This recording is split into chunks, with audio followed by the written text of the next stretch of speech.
Boom, boom. We're recording again. What up, kings, queens, and everything in betwens? I like that intro. I like that intro more than the good morning. Yeah, we never know what time it is. It's like it's 3:20 p.m. Welcome back to another episode of the Peasant Party Podcast. We are on episode 29 now. I realized this because I was making thumbnails. I've learned to make thumbnails. Wow. I know. So I was like doing all of them. Dang. Yeah.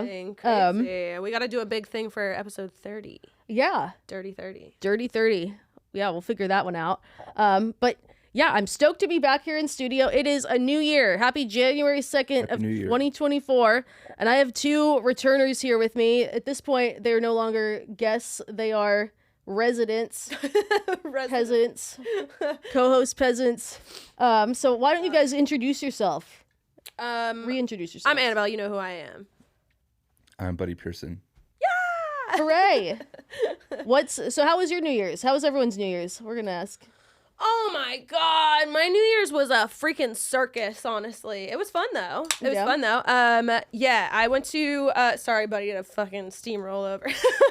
Tell my drama. I went to like a thing for New Year's and whatever, midnight, and I went to sleep immediately after that. But before that, went to the Proper Hotel with Bailey, which I don't know if you've been there, but it's nice. Like kind of the notorious sugar baby spot. Oh. Yeah. Did you see a lot of that going on? Oh yeah. And you know, when you walk in, you can tell just by the way that like certain women are dressed. And it's always like one older guy and then like three super hot 21-year-olds just like at a little table with him. They're not subtle. They're not subtle. They are not subtle. They're not there to play. They are serious. Yeah. But it's never like they're just there with like a young hot woman. It's like voluptuous. I'm like if you're not watching this on video, I'm just like doing like she's doing the Coke bottle body. like spazzy. Yeah. They're obvious, exactly. But that's part of like the fun of it, I think, is like the people watching, going and just kind of scoping it and seeing what people are. And of course, everybody was dressed all crazy for New Year's. And yeah, it was fun. Nice. Yeah. How was your New Year's, buddy? My New Year's was fantastic. I sat in bed all day because I was sick. So I woke up and I was sick all day New Year's Eve. So it was great. Slay. Laid in bed, watched TV. Slay, big slay. Awesome. But he's feeling better now. Yeah. That's good. Feel good now. Dude, I feel like a lot of people actually kind of had like a really low-key New Year's. It's so hyped up, you know? Like way overhyped. I feel like, I used to like to do like a cool New Year's, and then this, like even our original plans were just a party where it was like literally a PJ party. Like there were like two babies. I swung by the party for a little bit and came back to Buddy, but there were two babies in their bassinets and stuff in the guest rooms, and it was like the most like low-key thing right ever. Just babies in the bassinet. I feel like New Year's reached like a breaking point.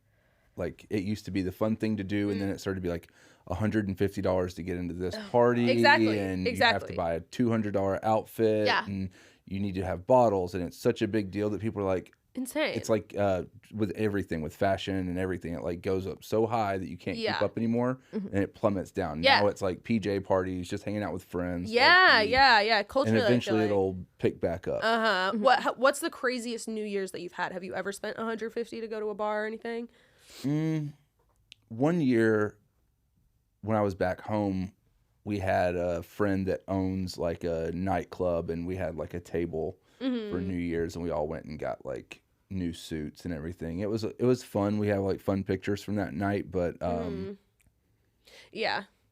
of whatever. Yeah. I mean, it really is just like another day. It's just like another way to get people to spend a ton of money. I'm not really into it anymore. Totally. It's overhyped, it's messy, and then like people are just super faded. I also think too, when people spend a bunch of money on stuff, people just get entitled. Like they're like, even though everyone else spent $150 to get in, it's like I spent $150 to get in here. Like no prisoners. Like no, I'm not going to let a person cut me in line or like all that. Even like normal bars were charging some kind of cover. Oh, that's get in. Yeah, that's normal. Well, because you have to think there's no turnover. So when you go out for New Year's, you might get there at 8, whereas like normally you might get to a bar at 8, leave at 9, go somewhere else, leave there at 10. And so like that bar has a rotating wheel of customers coming in. But at New Year's, you're parking for the night. And so they're not getting like new customers in all night. It might be lower checks and stuff like that. So they need to charge you something in order to make sure that they're still making their money. But yeah, I don't know. I feel like it's got, like, I really do feel like it tipped over. Yeah, definitely. And the other thing was, when the clock struck midnight, I pretty much was like, Uber. Calling an Uber, because I've done that, like when I had Rowdy or New Year's, like not last year, but like the year before that. I think we tried to do something, and I was midnight. I was out of there because you're tired. But also, if you wait until 1 a.m., you will not get an Uber. No, you won't. You will not. You'll stand outside all night long. A few years ago, New Year's, John, my ex, who from back home, we were waiting for an Uber for like an hour, and in the meantime, he got in like a crazy fight in the middle of the street and got socked in the face and like blood streaming down his face. It was like I stopped laughing.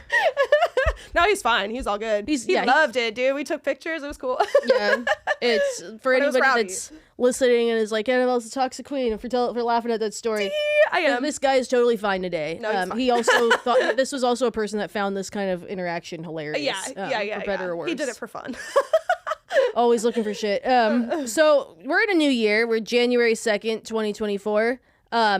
Obviously, like I could ask you guys New Year's resolutions, but like we're a dating podcast and we'll end up going too far in the other direction. What are your predictions for dating in 2024? Like your personal predictions. I'll start with Buddy. Yeah, go for it. I don't know that the new calendar year makes that big of a difference, but I think that we will see more in-person stuff, especially like in the younger, like sub-30s. I think a lot more in-person. Everything's been very like, I think it'll get back to like friend recommendations. Yeah. Like having a group supporting the effort of like, oh, meet my friend doing this, meet my friend doing that. And I love that. And I hope that happens to me. Meeting somebody by association rather than like on the internet. I'll tell you, I've got a friend interested. I've been telling you. He's going to get a shot. That's right. Your tattooed friend. That's right. Okay. Hook it up, buddy. Let's see. You know who you are. I am, I think, much more like woo-woo about the calendar year. I did a cord cutting spell with 2023, so I'm done with that. But I got a wizard in the house. Listen, it had to be done, okay? This shit was serious. You got to write some things on a piece of paper and burn it in a candle. It's a whole thing. But my prediction, Hinge is out, Bumble is in. Interesting. That's all I got to say. Interesting. Yep. I'm on Bumble now. That shit's tight. Way better than Hinge. Interesting. I think so. What I think there's going to be, and I think there's like not a lot of room to like make a new app. I think there's going to be some sort of like middle ground. Maybe I'm saying this because like we had Talkify on the podcast as a guest, but like some form of like I don't know if it'll be an app or something where it's like a matchmaker thing that's like more affordable, where it's like people feel like there's something more personal. Like I think people are kind of, when they see these new like AI dating apps, people are like rejecting them very quickly, I feel like. Wait, sorry, what do you mean? You like think that a new app will be made that what? That is like like I don't want to say like Uber for matchmakers or something like that, but something that brings that personal touch in there. Because like people are already, I feel like when you hear about matchmakers, it's not necessarily like frowned upon. Like people are a lot more accepting to it. Like they're like, oh, this is a person who's serious. Like it's a person that has the money to put down. Like, so they must, be established. They must be, ready for a real relationship. But the thing is with matchmakers, like they offer you so much of a service and it's like a lot of money. And there's not really like a middle ground. Like Talkify is kind of like that. But then it's like, it's either like matchmaker where it's like super hands-on or dating app.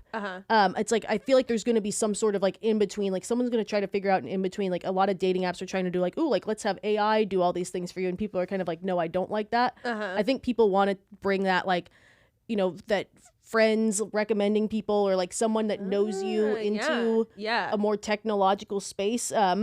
Because like there's a lot of people, I also feel like people are still kind of like from COVID afraid to go outside, or they got too comfortable like working from home and never interacting with people. I have 100 stories about that. Yeah. Absolutely. So I think like there's going to be more of that, I would say. If somebody is like an app developer and has an idea like that, I think there's a huge like market for it.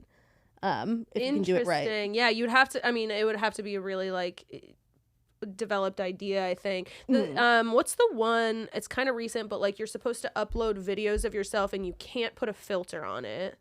Do you know what I'm talking about? Oh, yeah. I think we did a read for them. Yeah, we might have.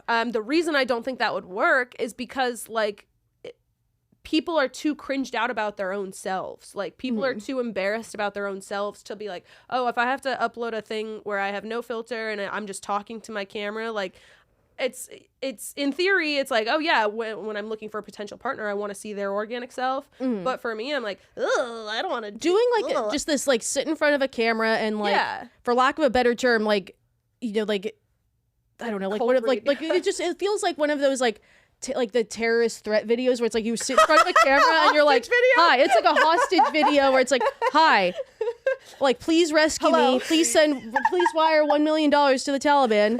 But it's like, if you have a video where it's like, hi, I'm single and looking to date. It's like, I just feel like that feels unnatural to people. Like, but if you're signing up for the apps, you're pretending that that's not what it is already. Fair. Yeah. But it is like the apps are an interview. It's LinkedIn for finding a date. It is. If that's the extreme of it, but you're pretending that's not what you're doing anyway. Yeah. Like the same person that doesn't want to upload a video with no filter is also the same person that'll say, I just want him to like me for me, like for my original self, for me to just be able to be who I am around that person. But yet you want to put on like the bold glamour filter on all your pictures. The bold glamour. So I think that actually, I think it goes deeper than that, at least for me. And I'll speak only for myself. When I upload photos, I won't use like a filter for like photos that I'm posting on like my Instagram, but I will edit them a little bit. Like, I'll edit them a little bit. I'll edit the lighting. I'll basically. I think there's nothing wrong with increasing exposure. Like, you have an add-on and it's like darker on your face. Like, yeah. It's like cleaning up some blemishes or whatever. And so it's like those little things that would be missing that I'm kind of like, I don't know if I want to even like see. I think it's less about like the editing and more about just like sitting and making a video for the app versus like having videos. Like, I think for people that are comfortable on camera, they're like, fuck yeah, let's go video. If you're someone that's not comfortable on camera, like, I remember when I first started making TikToks, I hated the sound of my own voice so much. And now, like, I've gotten used to it. Like, I don't like to, like, watch myself, but it's like, you get used to it quickly, but I'm more comfortable on camera than the average person. You probably are too. Both of you guys probably are.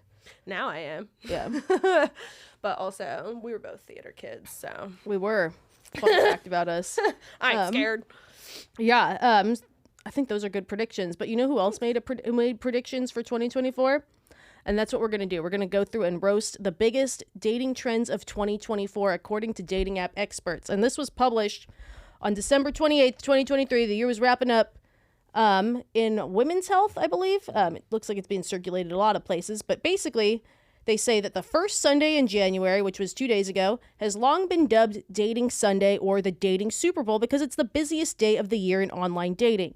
In fact, according to recent data gathered by Tinder, the number of DMs sent among users increases by 22% on Dating Sunday.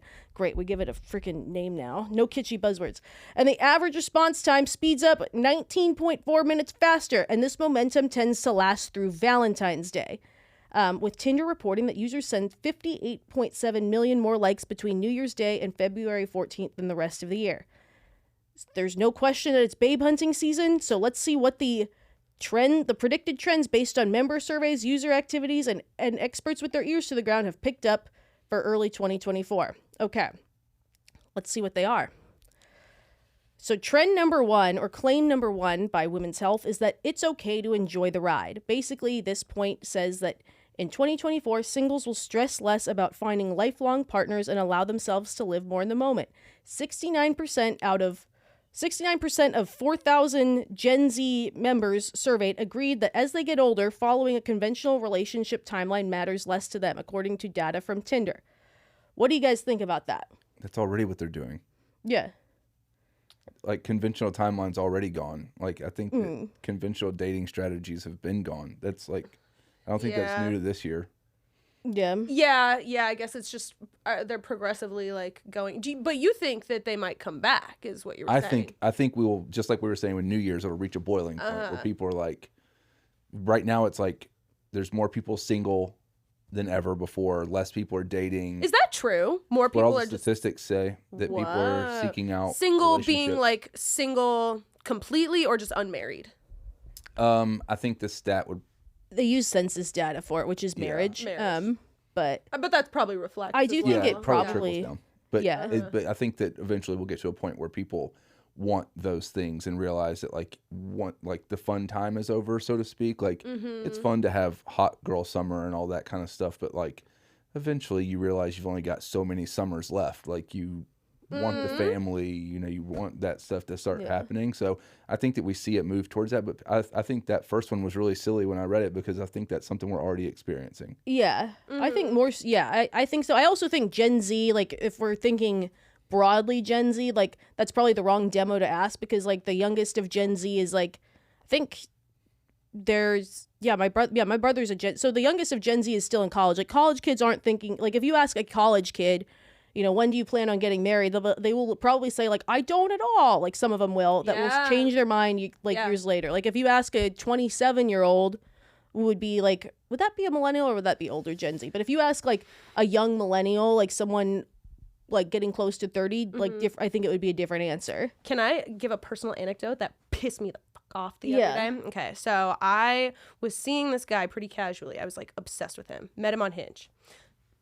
Gorgeous man. But finally, I think I had talked to you a little bit about this, but finally I was just like, so like, what are we doing here? Like, you have to give me something, because he kind of was like, oh yeah, I'm not trying to date, whatever. And so I was like, so is it never gonna work? And he was like, yeah, no, probably not, honestly. I'm just if I'm gonna date, I'm dating to marry, and I just don't know when that will be, or if it's gonna like be anytime soon. So yeah, no, like we can't date. And I was like, so are you telling me that when you're ready to get married, you'll just marry whoever's in front of you? Like, is that? And he's 27. I think he hasn't fathomed what that will even look like yet. Yeah, I think, is the that like picture of what being ready to be married looks like for him. Like, I think that'll change. Like, I think a 27-year-old guy is. Like, there's a certain type of 27-year-old guy that might be ready for that, and I think there's a certain type that's like, my life's just getting started.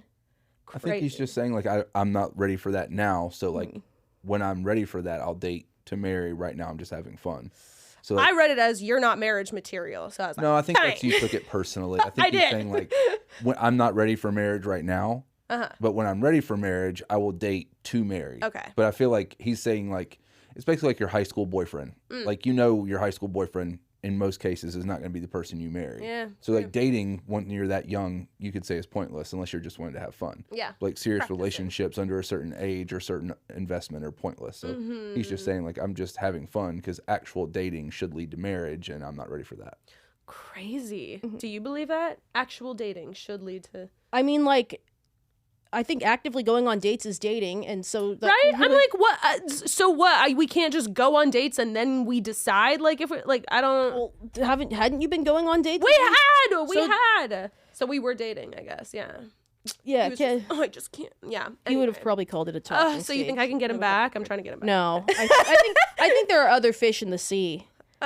I think there are other fantastic fish in the sea. You want to know what claim number 2 is in this article, though? Let's hear it. Is that sharing viewpoints will be a top priority. No one is hesitating to ask where a prospective partner stands on important issues anymore, with 25% of singles on Bumble reporting that seeing eye to eye on current events increases attraction. They did say, they said, we're going into an election year, so that'll be poly dating. Go fuck yourself with your stupid buzzwords. So make sure your politics align, and that will be a primary concern in 2024. OkCupid's research shows that 81% of daters want to actively discuss politics with their partners. People aren't outright asking, are you a Democrat or Republican? But when it comes to issues, people want to know what side the person is on. Fuck yeah, I agree with that. Definitely. Do you? It makes me roll my eyes really heavily. Really? Really? How do you feel about that? I think that if you are like a political zealot, far left or far right, it might matter to you. But like, I could date someone who I don't align with politically, because I don't live my politics. And I had a conversation with a friend about this the other day. Like, back in the day, you could have friends that were on the left and you were on the right. And they were your friend because you cared about them. But now it's like, if you vote for one person, they vote for the other, it's like you are anti that person, can't be around them, can't be associated. And so I think that now for people who feel that heavily, it's probably something that you should say. And same thing with like all the other viewpoints, whether it be pro-life, pro-choice, whatever it is. If it's that important to you, you should definitely be upfront about it. But people are afraid to do that because they're going to like scare off matches. But all you're doing is prolonging that thing ending. Yeah. Like if you really feel that strongly about something, that it's a determining factor in your relationship, put it in your bio. Yeah. Say, I'm pro-life, I'm pro-Trump, I'm pro-this, whatever the thing is. Like, you know, blue no matter who, whatever your like voting strategy, whatever your political leanings, your social beliefs are, put it in your dating app bio if you feel that strongly about it. Because otherwise, if someone says no, they've self-eliminated. You don't want someone that you match with that seems perfect for you. You're having so much fun, and then maybe they don't align exactly with you, and then you're like invested and you have to choose your own beliefs or the person you're dating. Yeah, I agree. Definitely what does like because you could probably start out like with an okay relationship, but ultimately, eventually, like these things will start to come up, and then you'll realize you're not morally aligned or politically aligned, and then it like kind of. But I will say, I think for just another like look at this, a different lens is like maybe in the past, I don't know, men and women didn't necessarily like talk about certain political things, and maybe, or you know, maybe we just have more exposure to like world events and now we like talk about them more naturally. But I think we're angrier, maybe. I've got some takes on this. Sure. But I think for me, like if I'm looking to date someone, I'm not just looking to have like a man who like owns the house and takes care of me. I'm looking to have a partner that I can like either spar with or see eye to eye with or discuss certain things, because I think it's so important to like to express your passions. If you're passionate about something, if you have like a serious opinion about something that's going on in the world, we should be discussing that with the people that are closest to us. And ultimately in a relationship, that's what I want, is somebody that I can talk to. You know? So when I heard this, like, I agree with both of what you guys are saying. I think when I heard this, it was more along the lines of like the person that sits down and says like, I'm a blank, I'm a feminist, or I'm a this, and then they kind of, I think most people don't realize they're more alike with the person sitting across from them than they think. Like if you were really to pick apart beliefs and stuff, like a lot of times, like there's a reason the two of you are sitting down together. Like you live in the same region. Like if you are on a dating app together, like if you are attracted to each other for some reason, like it's probably because you have a lot of like there's a lot of times like, you know, people support, you know, a Democratic politician and a Republican politician for the same reason. Like maybe they're both, you know, struggling financially and both of them see that as their ticket out for like, you know, whatever reason or the other. And if you go and you sit with that person and actually talk about like what your issues are and what kind of led you to those beliefs, like you realize you're more alike than you thought. But like when I hear poly dating, like I just think of like the pissing contest back and forth and like just people. I also think there's so much more with like, you know, show not tell, or what people do versus what they say mattering so much more. Like how many times does like a guy pop up and say like, oh, I'm a male feminist, just to realize that he talks over you and stuff like that. Like I honestly think I said at one point, like I'm like, you know, it would be a red flag to me if a guy said like, oh, I'm a male feminist. Oh, they're the right worst. Off the bat, because they're the worst. Like it's like that SNL skit where the girl's like, the guy, she's sitting at the bar and the guys keep coming up to her with the pink hats and stuff, like, oh, I just got back from the protest, and then they're like, oh, she's like, oh, that's really cool, and then they're like, so can I buy you a drink? She's like, not interested. And it's like, fuck you, bitch. But it's because it's like there's so much that I think can be used like performatively in that sense. Yeah, that's true. Like I think back to like exes, and like one that was, you know, more like outspoken as being like more liberal was the one that talked over me the most, and the one that like you know was, you know, very condescending, or like he was the one that said when he got passed over for a promotion at work that it was because, oh, they hadn't promoted a woman in a while. It's like, no, she had better numbers than you, they were on the board. So I just think of like people like identifying as this label and like picking sides, or saying because this person has this belief, then they must believe this whole host of other beliefs. So I foresee that versus like a nuanced discussion, if that makes sense. I think a lot of times those labels are shields, and a lot of times those people don't actually like. You see the videos that are viral on like TikTok and stuff like that all the time, where people walk up to them and they ask them political questions or social questions based on, they're like, oh, who do you support? Or what do you think about this? And I'm like, oh, I think this. And they'll ask them a question and they'll be like, oh, 100%. They're like, actually, that was the other side that said that. Yeah. Like, they don't actually have an idea. They just think that they're doing the right thing, or they think that it makes them cool to be a part of a certain group, or makes them like some people like to be like anti-establishment, so they lean a certain way. I think a lot of people, I think the more you wear that on your sleeve, usually the less strong your argument actually is. Like the people that I trust the most and have the most intellectual conversations don't broadcast those things outwardly because they don't need to. That's real. Yeah, definitely. I agree with that for sure. Like people that do know what they're talking about and have done the research, like are not necessarily waving the flag. For instance, I've known Annabelle since February 22nd. We're now January 3rd, 2nd. Oh my gosh, crazy. And she probably couldn't tell you anything about me politically. I could tell you a little bit just based on conversations that we've had, but like... But it would be assumptions based on conversations we've had, not like actual, like you wouldn't know who I was going to vote for in 2024. No, I would not. Definitely not. Yeah. Wouldn't have a fucking clue. I probably don't even know who it is. Yeah. I do right now. Okay. If I had to vote today, I do. Okay. But that's my thing. Is like we know each other pretty well. We talk, even like when I'm not in town. We talk back and forth sometimes. And she would have no idea. Now, Charlotte obviously would know a little bit better. But I think, well, also, like when we say political or poly dating, like... where do you draw the line on like what's politics and what's not? Because politics in quote has kind of taken on like a lot of like gender. Yeah.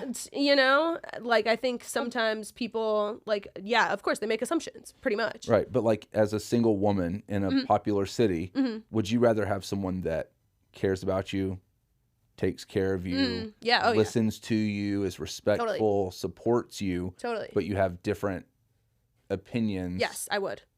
100%. Yeah. Than someone that goes, oh, I agree. Oh, I agree. Oh, I agree. And then shows you differently. Yeah. Like you'd rather have someone that cares about you, but challenges you. 100%. Yeah. Yes, definitely. But that's not the way most people feel, because when you say a teammate, you mean someone that's a teammate like in here and at home. A lot of people mean like our bios have to like link up. Yeah. There's a big difference in like socially are we teammates or are we teammates in life? There's a big difference. Yeah, definitely. That makes me feel a lot better about it because I definitely feel like I'm like to try to date somebody that has like conservative in their Hinge thing. I'm like, I don't know. Well, that would be a person that's playing for a team. They're looking for a teammate. So. I think anyone that puts that so outspokenly in a Hinge whatever like.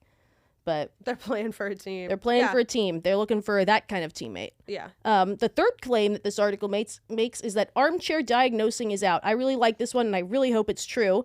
Going to therapy to better understand yourself, that's fantastic. Labeling the people you're dating with psychiatric buzzwords, not cool. But fun. No. Also known as theraposing. I thought we were doing away with buzzwords. No, we're not doing buzzwords. Theraposing, where you pose as a therapist, where you throwing around words like narcissist or sociopath because of a dislike or negative dating experience isn't just overdone, it is inaccurate. 33% of people polled at Plenty of Fish say they found misuse of therapy speak to be a major turnoff. We can make this a short one because that's always been out. Yeah, I always hated it. I mean, it's always been out. I think people probably, it was in for some period of time because like it allows people to categorize certain behaviors. Well, people want this category so that it can justify their anger. It's like he can't just be like someone who bugged you. It's like he has to be a narcissist. No, it's like cold plunging and ice baths and stuff. Like athletes have been doing that since the 60s. These words are only popular now because people finally learned them, and they're big words for people who that's the only big word they know. And so it's easier to use a big word to try to diagnose your problem rather than deal with it. Like maybe the person wasn't a narcissist. Maybe they're just not right for you. Maybe they're just looking out for themselves, which you're doing the same thing. You don't have to put a word that you don't really understand as a label on that thing. Exactly. They just learned a big word and they throw it around flamboyantly. Yeah, I think it comes probably from a little bit of a place of anger because I'm a culprit for sure. Yeah, it's a defense I've done this mechanism. a little bit. It's a defense mechanism. So when you break up with someone, you almost, at least for girls, you want to like tell your girlfriends like, oh yeah, he's a narcissist, just so like you can be like, yeah, you should stay away from him, like yeah, cut him off. Like as a guy, when you hear someone say like he is a this, he is a that, a lot of times, and maybe it's the circles that I'm in, but like when my guy friends historically have had a breakup and they say like, oh, what happened with you and Annabelle? I'm like, things just didn't work out. Mm-hmm. Oh, what'd she do? Like, like I really just don't want to get into it. Guys are more so seem to, in my personal experience, seem to be like, don't really talk bad about the ex unless she did something to like personally attack him. If she cheated on him, if something like that happened, maybe they'll get into it. But even then, sometimes that's embarrassing. Yeah. And so they don't bring it up. Whereas the girl's more likely to say like, he's a narcissist, he's toxic, he's this, that, and the other, because it like shields you from the pain. It makes you like point them as being the bad person. Damn. When I would say in like 90% of breakups, there's not a bad person. They're both bad. Most relationships are cause and effect. Mm-hmm. One thing leads to another. It's very rare that there's only one guilty party. Yeah. Interesting. Yeah. So you think that the reason, or one of the reasons that men don't do that as much is because they're like a little embarrassed about how things ended and they'd rather just not talk about it? I just don't think it benefits anyone. Yeah, there's a no-win position for it. And when the guys are hanging out with the guys, they don't discuss that kind of stuff. They just like, like if me and Charlotte broke up and my guy friends when I got home were like, oh, what happened? I'd be like, yeah, I just wasn't what I thought it was. It just didn't work out, whatever. I wouldn't be like, she did this and this and this and this. Like, it's just, what good does that do me? Like, it does no good. That's interesting that women, though, like, I feel like there is like a tribe mentality where like you tell your girlfriend something and she's like, girl, fuck him. And it kind of just like helps you get out of the funk a little bit. Yeah, but and then he DMs her and she answers. Damn, for real. Yeah. Wait, DMs who? The friend or the ex? Girls are sneaky like that, though. Like, you don't the think friend so? or the ex? Oh my God, no, I would. I mean, so I think another thing that's really in now is being a girl's girl, like not being a pick me, being a girl's girl. Like if pick me is also one of those words where it's like, what does that even mean anymore? Well, I mean, it's like you're willing to do another woman dirty to get a man. Whereas I think now, like more women are like, ew, if a girl's boyfriend is DMing me, I'm gonna tell her. If anyone's boyfriend DMs, like I've said, that's how murder-suicides happen. I think that's a stretch. No, like you see, it's like nope. When there's smoke, there's fire. If someone's in when I was single, if someone was in a relationship, they were a non-option, and if they ever came, I was like, what are you doing? Nope. Well, words like pick me drive me crazy because I get that in my comments all the time. Really? Yeah, because like a lot of the videos that like I reply to are, I mean, probably 50-50 men and women, but like I'll take a take that maybe a woman has and I'll either go into it deeper or give a different point of view, whatever. And any girl that agrees with me, they will come at her and call her a pick me every time. Whoa. Even if like it's like a dirty word. It's like a mean thing to call someone. It's the same thing as using women like narcissist or whatever. Damn. It's like a defense mechanism. Like I disagree with you, so I'm going to put you down below me to lift myself up. It's like a crabs in the bucket. Or outside of like where the girls. This is my circle. We were put together there with the pick-me's. Yeah. Yeah. I firmly believe that people that throw around the term pick-me tend to be the pick-me's, but they're pick-me for other people. The internet mob. They want the internet mob to like them. I'm not even sure we can say pick-me. I think that's a slur these days. I think that's legally a slur, actually. Legally, pick-me is now a slur. You gotta bleep it out now. The fourth claim, though, is that FaceTime is now a pre-first date requirement. One major downside of AI is that catfishing and scamming has been made easier. In 2017, OkCupid asked the profile question, do you ever video chat with someone before you meet in person? At the time, only 16% said yes. 5 years later, it's now 23% and rising. How do you feel about that one? I did this before we met. Yeah. We were in different locations, so like, I wouldn't have, if we lived locally, I'd probably, but that's the thing, it's easier, like, but it made sense there. I have done this a couple times, but I get a little nervous, like even FaceTiming somebody for the first time, because you're just like, so what I would do, or at least this is what I did with my ex, before we had met, I was like, kind of tipsy one night. I was a little drunk, and then I like FaceTimed him while I was walking home, and that made things like so much easier to get into. It made like the conversation much easier, and then when we met up, it was like not so like awkward. But isn't that nervousness like kind of fun though? It's like part of the excitement is something new and exciting. It's like opening a present for the first time. Like yes, but I think I don't know. Maybe I have like like a performance thing in my head where I'm like, I have to be like on 10, the absolute greatest and best. Like if I'm leaving open spaces, he's going to think I'm boring and I don't want to be boring. So actually, like, so Logan Ury, who writes the book How to Not Die Alone, it's not as depressing as it sounds as a book, but she was like the head like behavioral scientist for Hinge. She's fantastic. Her actual recommendation around doing FaceTime pre-dates is like, don't have them set up as like, we're going to have a FaceTime date where you guys like make drinks or something on camera. Like that's weird.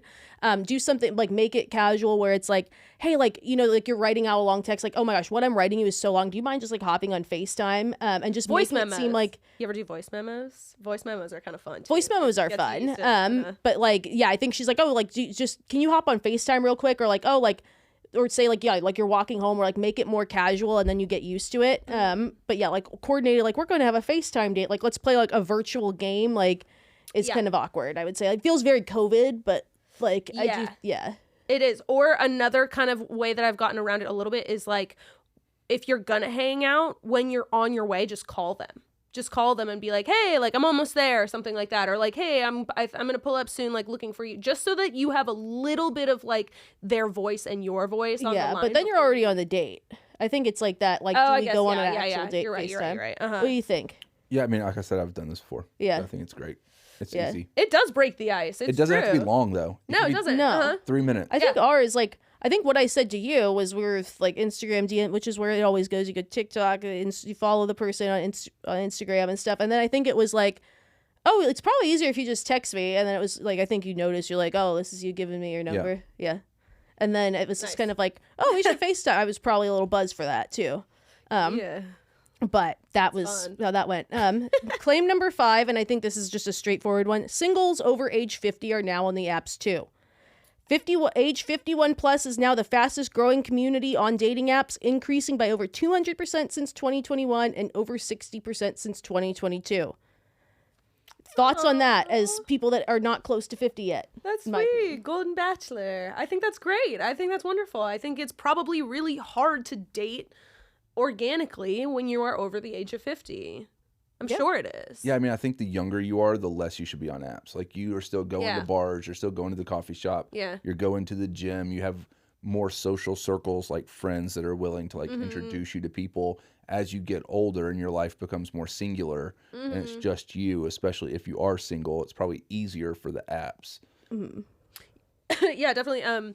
Rudy from the last podcast, he talked about that a little bit, like being divorced. I mean, obviously he's not 50, but being divorced and like trying to get back in there, how difficult that is. And like trying to make new friends when you have, you know, all of your friends are tied to your ex. Like, you can also set an age range, whereas like if you're 55 and you're like out dating, but you're looking for someone like mid 30s, mid 40s, you can set that as your age range versus like going out to bars feeling uncomfortable. Yes. You have to like approach people. You can say like, I'm 53. I'm looking for a woman between 35 and 45. Here's what I have. Totally. Here's pictures of me doing things so you can like see what kind of person I am.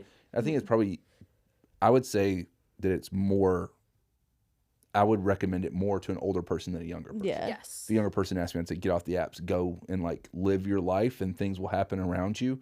If you're older, I completely think you should download them. Yeah. Like when I see like mailbag questions or just like people that are like, I'm like 21, I'm on the apps. Like all my time is on the apps. Like, dude, what are you doing? Like go outside, like go meet people. The world's your oyster. Like it makes sense for older people, like 100%. I also think too, like 50 is not as young as it once was. Like, I think we kind of look back, we're like, oh, 50 years old is like the boomers on Facebook who are like writing in like half caps and like bizarre emojis and like using the Liberian flag as the American flag as they write like all these like America posts.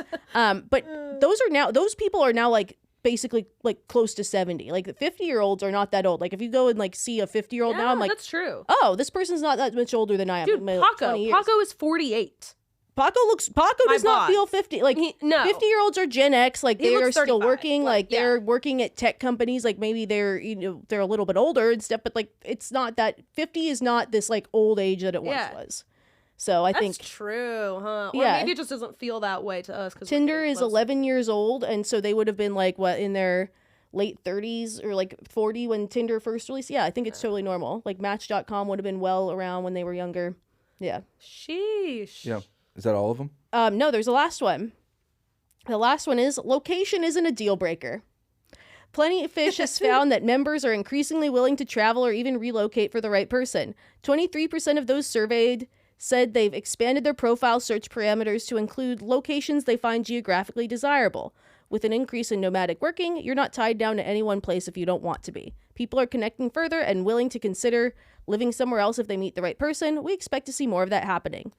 Yeah, that's really sweet. I did a long distance relationship once, so now I'm like, if I'm for the time being on the apps, my radius is like 2 miles. I'm like, I'm not working. When I was using regular apps, like at my location distances were narrower, like I couldn't see myself just like being on I couldn't have been on a dating app being like, okay, what else is out in like the rest of the world? Mm-hmm. But obviously, yeah, I was open to that possibility. Right, but you guys didn't meet on a dating app too. No. Like you had a better understanding of each other before that even. No, and I would highly recommend, like, if you have like a talent that you can put in front of a camera, you're using TikTok and stuff, like it works. Like I hate to say, like, don't be one of those people that like goes and like TikTok's a dating app and then you make a little video where it's like, hi, I'm single. Like, don't make a hostage like negotiation tape or like don't do like a little dance or something. But it's like, if you have a talent, like show it off and then like follow people, and then, you know, the people that you find cute, like go click on the little Instagram button and then go there and then follow them and then they follow back. Why? But people do that on TikTok. People you'll notice you get like 5 or 6 likes in a row from someone. Oh yeah. And you'll see like a direct message request and so, like, hey. Actually, I'm such a sucker for like a hot guy on a live. If I'm scrolling and a hot guy on a live pulls up, I find him on Instagram and I follow him. Nice. And I just see what happens. See what happens from there. Hey, man. I've done it so many times, dude. I'm like kind of ashamed of it, but it works sometimes. Oh, I'm sure it does. I'm sure it does. No, like I think, yeah, people are more open because first off, it's like, yes, the remote work thing, and then companies are more flexible with PTO. I think also like it's cheaper to travel than it was 10 years ago. Like people have, I mean, we spent a little bit of money on traveling and stuff for Christmas, but yeah. But no, like it's easier now. Like it's like you have those like Southwest points that you can add up. Like 10 years ago, like traveling was a bigger deal, like to get on an airplane. And now it's like people are more casual with it. Like I think if you live in these like hub cities where it's like, you know, you got a direct flight, or if you have ties to another city, like I know people where it's like they go on dating apps and stuff, but they'll like match in like their hometown or a city that they're in frequently for work or something like that. It's like, okay, like that makes sense. Mm-hmm. Like I think like going and just putting like random cities or like expanding your radius to like 100 miles might not be the way to do it, but it's like, oh, like, you know, for the entire month of December when I go home for Christmas, I'm in my hometown. Like in November, might as well just see what's going on over here. Mm-hmm. And then you don't like, it's a city you don't hate, like you'd be open to moving back there if opportunity presented itself. You know, bet. Yeah, those were the resolutions that were shared by Women's Health.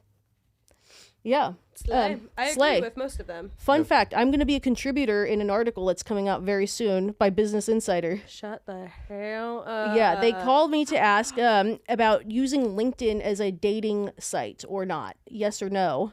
And I think they either saw the podcast clip that we did, or it was something where like some girl was like, here's how to meet rich hot guys. It was like some college girl, and I was like, don't use LinkedIn for dating.